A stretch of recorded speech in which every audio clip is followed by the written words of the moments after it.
What are three main tips on how startups can be more efficient and more effective, specifically on fundraising? I think your first port of call, which is super important, is trying to understand like why do you need this cash? How much do you need, and what type of funding do you need? I know it can be.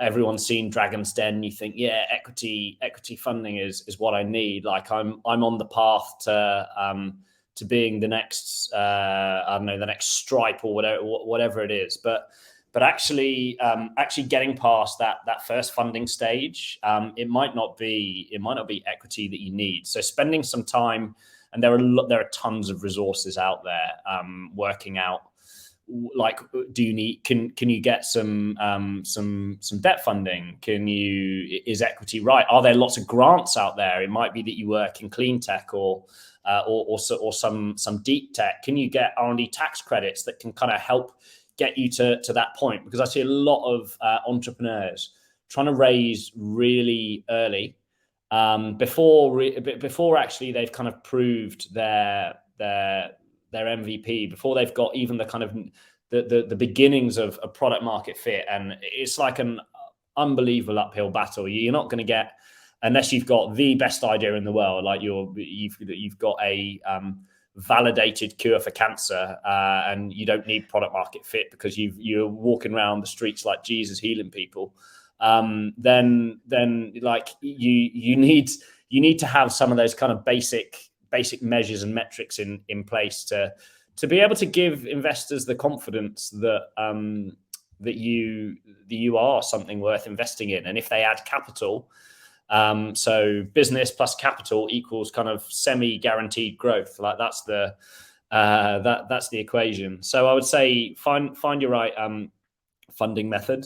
I think if you are going to go down the equity route, what lots of founders don't necessarily understand or aren't necessarily willing to commit to is the time it takes. So the lucky few that have been through the fundraising mill before will know that a big kind of proportion of this comes from out of process conversation, so networking and speaking to lots of people about fundraising. And I think as you go through the founder journey, you'll realize how important it is to maintain these connections and networks for the future. But what lots of people do not do is they'll go out and start messaging on LinkedIn and sign up to angel network events and start going to kind of pitch at these kind of specific events without actually thinking about who are my warm connections, like